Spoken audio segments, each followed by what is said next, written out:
I would like to come back to an earlier point, if I may, too, and that is the notion that atheists are somehow the intelligentsia among us and so forth. I think this is just completely false. The spate of new books published by the new atheists like Harris and Hitchens and Dawkins and so forth are not sophisticated books intellectually. These are, for the most part, angry, bitter diatribes against religion. And while someone like Dawkins may be a good scientist in his field, when he begins to talk about philosophy and theology, he is merely a layman. And The God Delusion is a very unsophisticated book intellectually. As a philosopher, I was just appalled at the arguments he gives in that book.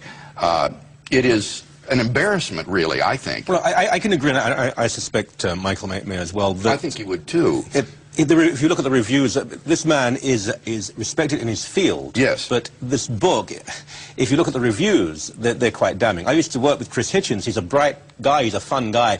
This is not a profound book. It's a fun book in many ways. So I think most people would agree that the three you mentioned in particular, Dawkins, Harris, and Hitchens, what they've written is not first-class scholarship. However, there are first-class scholars and genuine intellectuals who do not believe at all in God. Certainly there are, Michael. But there has also been, especially over the last 50 years, since the late 1960s, a literal revolution in my discipline, philosophy, in the Anglo-American world, which has brought about a renaissance of Christian philosophy, such that some of our finest philosophers at our most prestigious universities are now outspoken Bible-believing Christians. Sir? I'm sorry, where is this philosophical revolution taking place? In the Anglo-American realm. The ones dominated by assumed atheists, like people like Ayer, people like Bertrand Russell, who really dominated. Like, I'm sorry, I just never have heard What was the first this. thing you said? I think he meant Ayer. Oh, Frank A.J. Ayer. Ayer. A.J. Ayer. But that's a bygone generation, Michael. I'm talking about today. Okay, let's talk about people from today, like Quine. Right? He's dead too. Well, he died only a couple of years. Like, So did Freddie Ayer, but I mean... Let's name names, people like Richard Swinburne at Oxford University, Robert and Marilyn Adams at Oxford, Brian Leftow at Oxford, people like Alvin Planning at University of Notre Dame, Peter Van Inwagen, Dallas Willard, Eleanor Stump. I mean, I could go on and on naming names at top universities in America and England who are outspoken Christians, such that the face of my discipline, compared to the 1930s and 40s, when Russell and Ayer were dominant, has been utterly transformed. Agora vamos a algumas pesquisas de campo e pesquisas laboratoriais que têm a ver com este assunto da razão e fé, Deus, academia, etc. O Dr. Herbert Benson está há mais de 35 anos à frente do Instituto Mente e Corpo da Faculdade de Medicina da Universidade de Harvard. Ali mesmo em Harvard, por décadas, o Dr. Benson tem se dedicado a pesquisas que mostram como a meditação e a fé em Deus melhoram a saúde. Até doenças crônicas e tratamentos químicos fortes, como os de câncer, podem ter os seus efeitos aliviados pelo exercício da fé e da meditação em Deus. Estaria o professor de Harvard falando uma besteira? Estaria ele errado em propor um estudo laboratorial sobre a fé da humanidade? E um detalhe, ele é bem específico em dizer fé em Deus, não fé numa potencialidade interna ou no exercício do poder do pensamento positivo. O seu assunto é espiritualidade e não otimismo mental. Pesquisadores da Faculdade de Medicina da Universidade Johns Hopkins, liderados pelo Dr. Jeff Levin, concluíram que a frequência religiosa a cultos numa igreja, ainda que seja mensal, reduz em mais de 50% as chances de uma pessoa adquirir doenças do coração, efizema, cirrose, depressão, tentativa de suicídio e até alguns tipos de câncer. Será que aquilo que Dawkins chamou de estupidez em acreditar em amigos imaginários é mesmo uma estupidez? E em caso positivo, que estupidez é essa que traz tantos benefícios? E o nosso questionamento não para por aí. Mais recentemente, dois famosos neurocientistas, os doutores Andrew Newberg e Mark Waldman, lançaram o livro Como Deus Muda Sua Mente. Foi uma revolução no mundo da neurociência. Este livro é uma versão popular de pesquisas feitas por esses especialistas e uma longa lista de acadêmicos em medicina da Universidade da Pensilvânia. Mesmo não tendo nenhuma agenda religiosa e apostando na existência de Deus como uma possibilidade, mas não uma certeza, estes pesquisadores detectaram os bons efeitos da fé sobre o nosso cérebro. E não uma fé qualquer, eles estão falando também de espiritualidade, meditação e, por mais estranho que pareça, fé em Deus. Outros cientistas também fizeram pesquisas semelhantes e independentes e chegaram não apenas a resultados parecidos, como também apresentaram conclusões adicionais ainda mais fortes à teoria do chamado ponto divino no cérebro humano.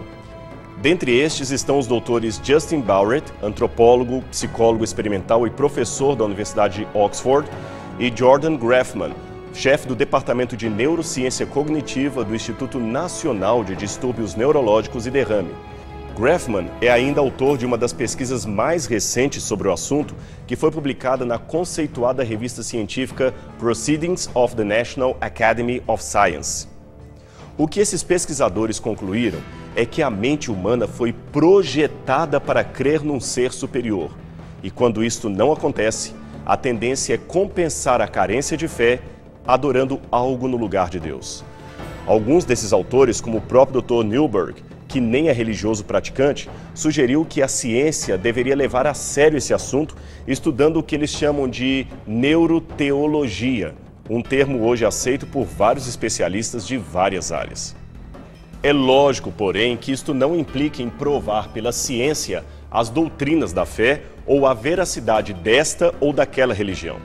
Isto nem prova necessariamente a existência de Deus, apenas aponta para o fato de que nós nascemos com propensão para nos voltar a algo superior que tem todas as características de Deus.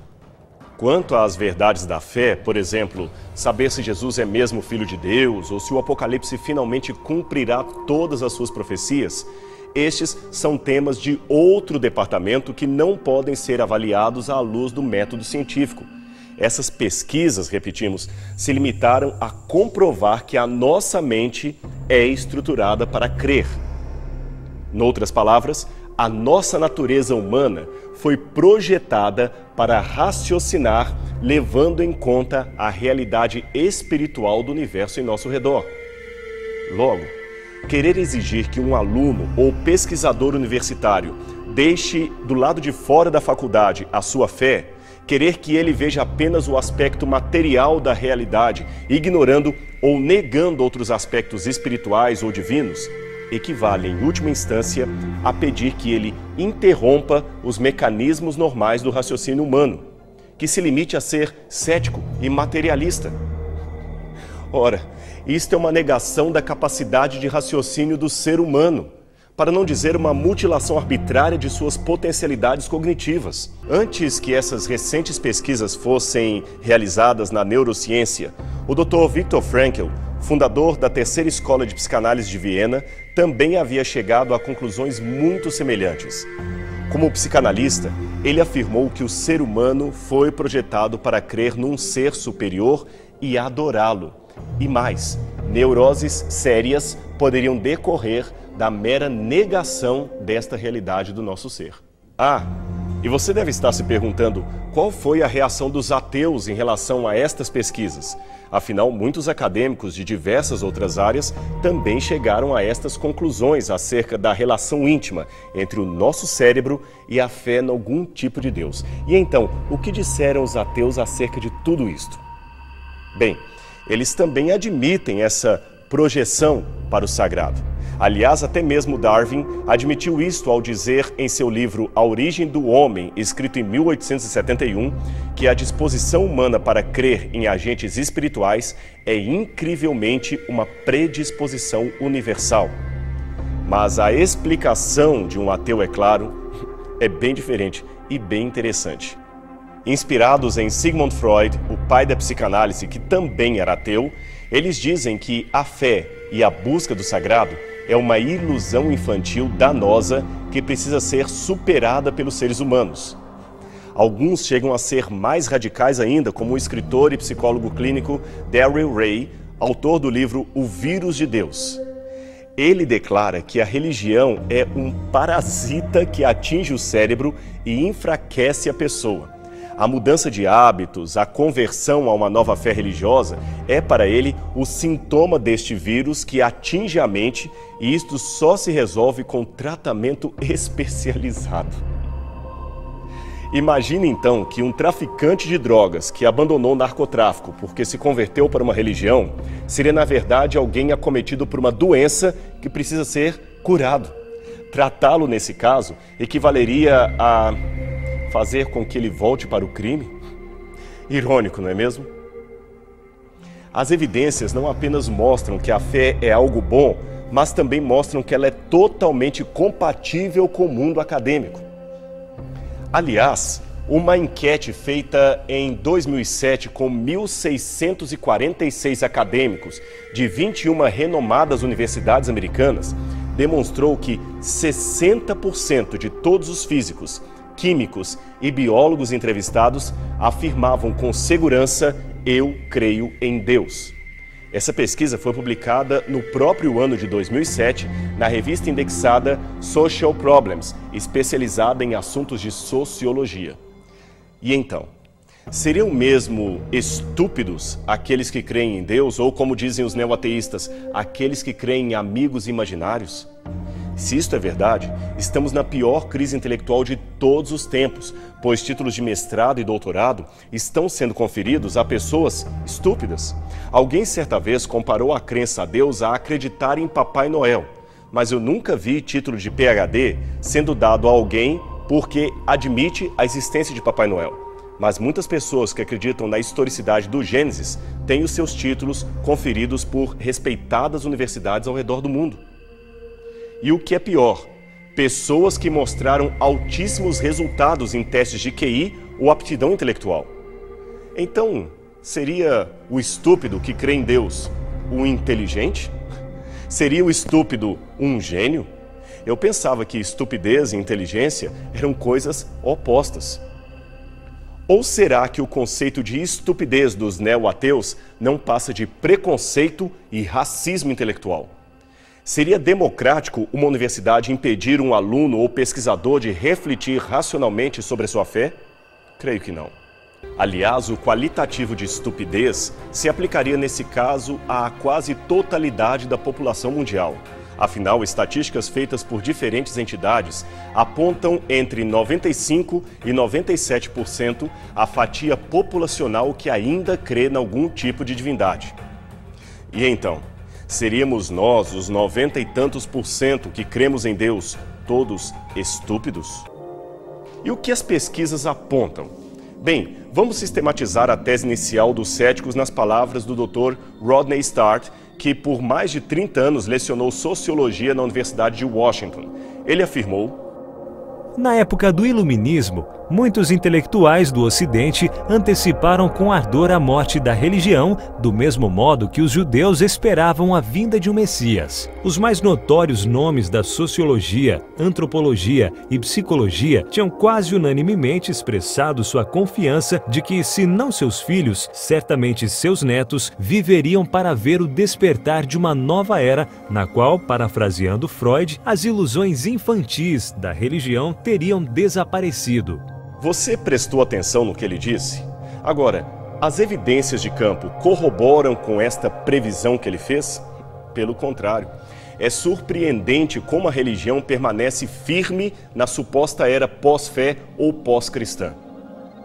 Mesmo teólogos liberais como Harvey Cox, John Hick e outros se surpreendem como a religião tem triunfalmente sobrevivido à oposição e opressão criada por diferentes formas de antirreligiosidade moderna, que vão desde a secularização, passando pelo cientificismo, até ao materialismo e o comunismo ateístas. A mídia, é claro, tem nos últimos anos exercido um papel fundamental ao divulgar entusiasticamente o ideário secularista. O questionamento à existência de Deus e aos valores religiosos apresenta uma quebra tão grande da tradição humana que muitos jornalistas viram aí uma oportunidade de marketing e divulgação de imagens. O povo, conforme a conclusão de um publicitário, parece se interessar por notícias que tragam a quebra de um paradigma e, quanto mais sensacionalista for a matéria, mais ela venderá. Foi talvez desta maneira que alguns conceitos acerca de Deus que antes ficavam restritos ao debate acadêmico tornaram-se familiares ao povo mais amplo, que muitas vezes recebe a informação de maneira mutilada, unilateral ou desprovida de um arcabouço filosófico que contextualize o seu conteúdo. E, infelizmente, é desta maneira que a bandeira do ateísmo tem sido levantada nos últimos tempos. Antes de falar da lista de pensadores que ainda mantêm firme a sua crença em Deus, vamos mencionar alguns ex-ateus que já não se mostram tão convictos assim do seu ateísmo. E por que não começar com um dos mais proeminentes filósofos ateus do século XX, o inglês Anthony Flew, que escreveu vários livros em defesa do ateísmo. Este, por exemplo, intitulado Deus e a Filosofia, foi um best-seller que se transformou numa verdadeira bíblia dos ateus, pois versava sobre a divindade e a filosofia desde uma perspectiva ateísta. Na primeira edição do livro, publicado pela primeira vez em 1966, Flew argumentava com tremendo racionalismo a premissa de que a filosofia e a lógica desaprovariam qualquer possibilidade para a existência de um Deus. Mas se você comprar uma edição mais recente do mesmo livro de Flew, notará que o autor escreveu um novo prefácio onde desfaz as suas considerações anteriores. O que teria ocorrido? É que entre uma e outra edição do livro Deus e a Filosofia, o acadêmico inglês participou de alguns debates com teólogos e cientistas cristãos e acabou percebendo a força do argumento teísta para a formação do universo.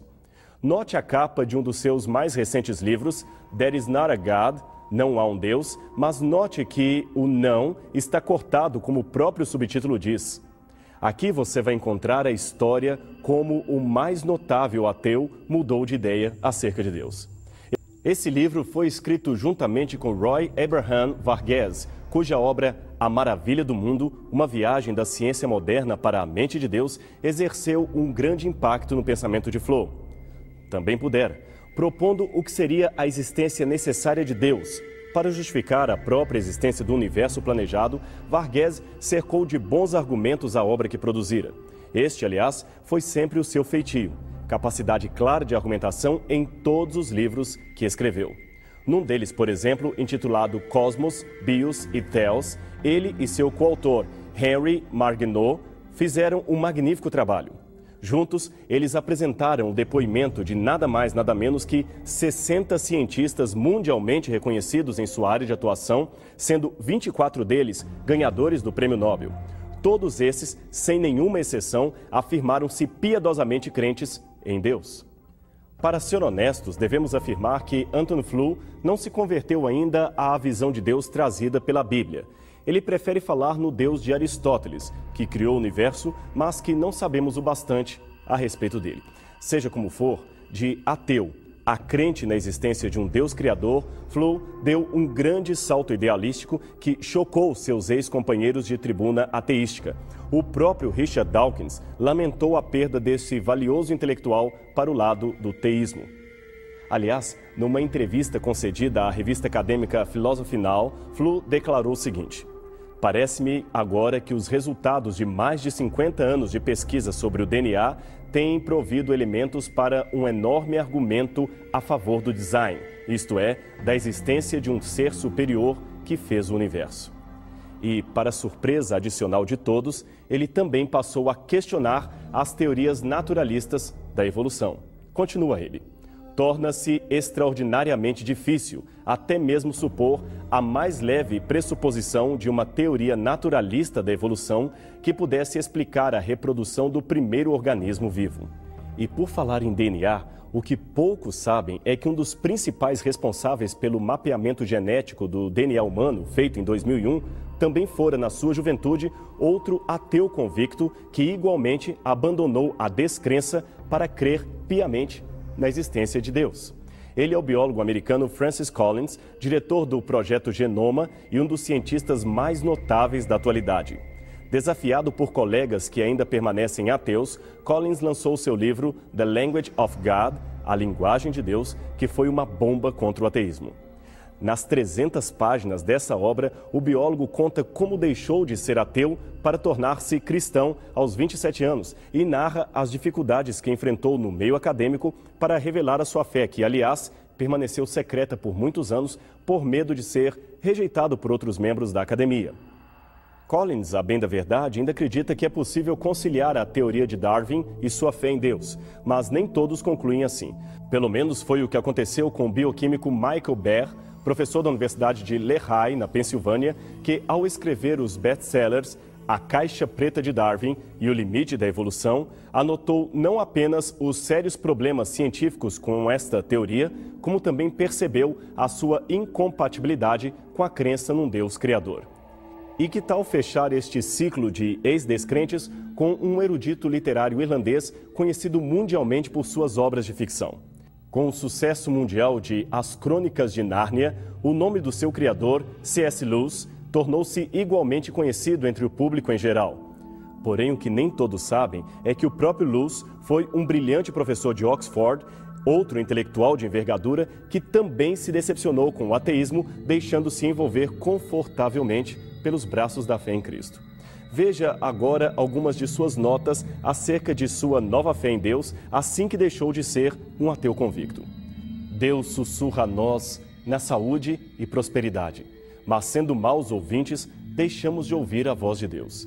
Então ele gira o botão do amplificador por meio do sofrimento. Aí então ouvimos o rimbombar de sua voz. O sofrimento é o megafone de Deus para um mundo surdo. Para a tarefa mais elevada de ensinar coragem e paciência, jamais fui tolo o bastante para considerar-me qualificado. Nem tenho qualquer coisa a oferecer a meus leitores, exceto minha própria convicção de que, quando é preciso suportar a dor, um pouco de simpatia humana tem mais valor do que muito conhecimento. Um pouco de simpatia tem mais valor do que muita coragem. E a menor expressão do amor de Deus supera tudo. Como você pode ver, não é a intelectualidade de uns que prova ou desmente a existência de Deus, pois há acadêmicos que o negam, enquanto outros, de mesmo calibre mental, correm para ele. A diferença está na decisão que cada um toma acerca dessa verdade, pois, embora Deus seja, segundo a teologia, um ser onipotente, sem nenhuma fraqueza, ele, paradoxalmente, possui um ponto vulnerável. E você sabe qual é? Deus pode ser rejeitado. Não há neutralidade em relação à sua pessoa. Portanto, que decisão você toma a esse respeito? O movimento, comumente chamado de novo ateísmo, passa a impressão de que se tornou intelectualmente indefensável a crença num Deus todo-poderoso, criador do céu e da terra. Porém, essa é uma falsa impressão que ignora a verdadeira revolução intelectual pró-Deus que tem acontecido desde os anos 60, especialmente no campo da filosofia produzida nas universidades americanas e da Europa. Aliás, mesmo nos anos 60, era tão grande o número de intelectuais que passavam pouco a pouco a descrer do verificacionismo para aceitar a realidade de Deus, que Keaton Smith, professor ateu de filosofia na Universidade de Western, em Michigan, declarou no artigo o seguinte: lamento o fenômeno da dessecularização que vemos no departamento de filosofia desde os anos 60. É triste ver a passividade dos naturalistas em meio ao grande número de teístas, isto é, crentes, talentosos e inteligentes que estão entrando para o mundo acadêmico atualmente. Deus, de fato, não parece estar morto na academia. Ele voltou à vida nos anos 60 e agora está vivo como nunca nos departamentos da Faculdade de Filosofia.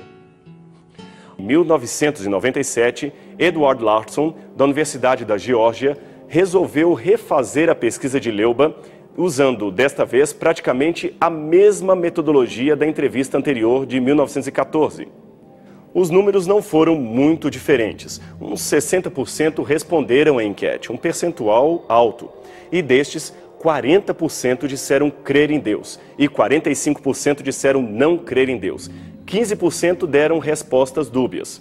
Seguindo ainda o caminho de Leuba, Larson também entrevistou alguns que ele considerou os maiores cientistas da América e também notou que, entre eles, o percentual de descrentes aumentou para 72% dos entrevistados. Vamos parar para pensar um pouco sobre estas duas pesquisas. Se os dados de Larson estiverem corretos, já temos um elemento para desmentir o prognóstico de Leuba de que a fé iria diminuir, pois os números permaneceram praticamente os mesmos.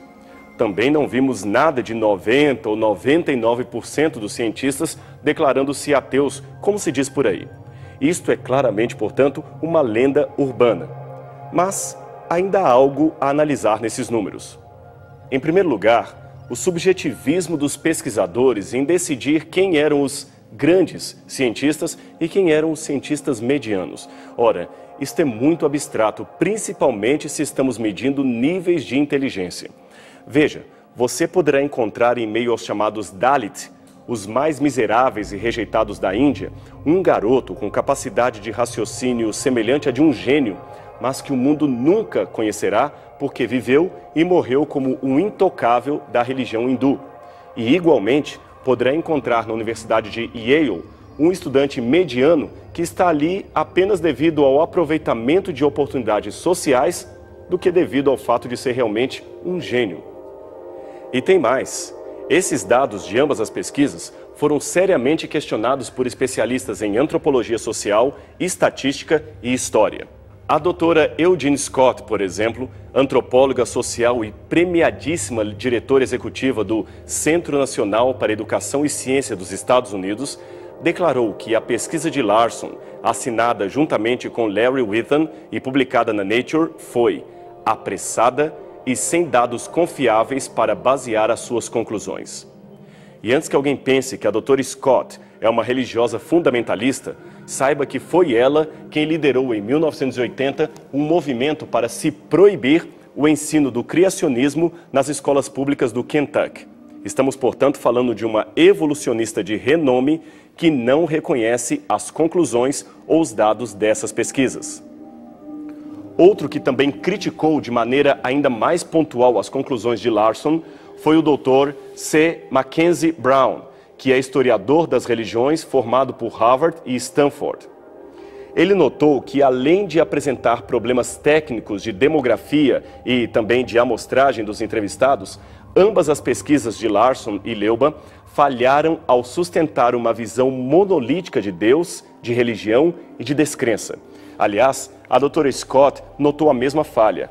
Ambas as pesquisas tinham esse problema. Elas falavam sobre Deus mais ou menos assim: marque sim ou não diante da declaração abaixo. Eu creio em um Deus que está em efetiva comunicação intelectual com a humanidade, isto é, um Deus a quem podemos orar na expectativa de responder à nossa prece. Ora, havia muitos dos cientistas entrevistados que não eram ateus, mas deístas, isto é, criam em Deus, mas não na sua atuação em responder orações. Outros eram panteístas e criam em Deus, mas não no sentido pessoal que apontava a enquete. E havia outros ainda que criam em Deus, mas não sabiam como descrevê-lo. Todos esses, é claro, marcaram com um não à questão formulada e foram interpretados como ateus pelos idealizadores da pesquisa. As suspeitas de erro aumentaram depois que Lawrence Lacone, professor de economia do Chapman University, na Califórnia, resolveu, juntamente com seu grupo de estatísticos, examinar todos os dados sobre preferência religiosa reunidos por diversos institutos de pesquisa desde 1972 até 1990. E eles descobriram que, ao contrário do que diziam os mais pessimistas, a maior parte dos cientistas cria em Deus ou em algum tipo de divindade. De um modo geral, como você pode ver na tabela 2, apenas 11 a 21% dos professores acadêmicos e universitários demonstravam-se avessos à religião. E 66% chegaram a se declarar crentes na vida após a morte. Bem, para tirar a prova dos 9, a doutora Elaine Howard Eklund, que é socióloga da Rice University, fez uma nova pesquisa publicada mais recentemente que resultou na publicação em 2010 do livro Ciência versus Religião, o que os cientistas realmente pensam. O livro foi publicado pela Universidade de Oxford e contém uma enquete com aproximadamente 1.700 acadêmicos que poderiam ser considerados da elite americana se quiséssemos seguir o modelo elitista de Leuba. A pesquisa cobriu os anos de 2005 a 2008 e selecionou propositadamente apenas professores das seguintes universidades americanas: Columbia, Cornell, Duke, Harvard, Johns Hopkins, MIT, Princeton, Stanford, Penn, UC Berkeley, UCLA, University of Chicago, University of Illinois, Urbana-Champaign, Michigan University, Minnesota University, UNC Chapel Hill, Washington University Seattle, Wisconsin e, finalmente, Yale. O resultado da pesquisa mostrou que aproximadamente 50% dos entrevistados se diziam religiosos. E dos outros 50%, uma boa parte se qualificou como empreendedores espirituais, isto é, gente que está em busca de algum tipo de sentido espiritual para a sua vida. 1 de cada 5 entrevistados se demonstrou religioso praticante e, finalmente, apenas uma minoria, 34%, se diziam convictamente ateus. Foi ainda uma surpresa para a pesquisadora descobrir que destes que se diziam ateus, uma considerável parte estava envolvida em algum tipo de agremiação religiosa. Eram os mencionados empreendedores espirituais. Um detalhe a mais sobre a pesquisa da doutora Elaine. Ela também descobriu que a maioria dos casos de ateísmo que encontrou, a decisão que eles tiveram entre crer e não crer em Deus foi tomada antes que a pessoa entrasse para a carreira acadêmica. A família, nesse caso, tem um papel muito importante. Os entrevistados ateus costumavam vir de famílias que já não acreditavam em Deus ou nas quais a religião não tinha muita importância. Alguns ainda mostravam em seu ateísmo uma revolta contra uma criação religiosa tremendamente severa. Já os cientistas que tinham fé costumavam vir de famílias em que a religiosidade era considerada fundamental e, além disto, que nutriam boa relação entre os membros. A ciência, nestes casos, costumava ser até algo benéfico. Quando o cientista vinha de uma família com visões fundamentalistas, como ocorre com certos grupos religiosos comuns nos Estados Unidos, o seu trabalho como cientista acabava atenuando aquele fundamentalismo, levando a pessoa a visões mais moderadas e não necessariamente liberais e muito menos ateísticas, porém mais equilibradas em relação ao mundo e à natureza. E eles não eram, de fato, em nada ateus. O fato é que hoje a ciência, com muito mais dados do que o passado, acaba inevitavelmente levando o pesquisador a pensar em Deus, mesmo que seja para negá-lo. O que eu quero dizer é que, se a crença num Deus criador fosse algo tão ridículo quanto crer em Papai Noel, como aliás afirmou Dawkins, nenhum acadêmico, nem ele mesmo, precisaria de tantas páginas para refutar esta crença. Agora, por outro lado, nós que nos dizemos crentes em Deus, não devemos jamais pagar o mal com o mal, o xingamento com outro xingamento. O que Jesus disse é: amai vossos inimigos e orai pelos que vos perseguem. Esta foi a ordem do Mestre. Se você crê em Deus, tem que cumprir isto ao pé da letra. Ademais, devemos nos conscientizar que muitas vezes uma pessoa que se diz ateia está apenas negando a caricatura de Deus que falsos religiosos desenharam para ela.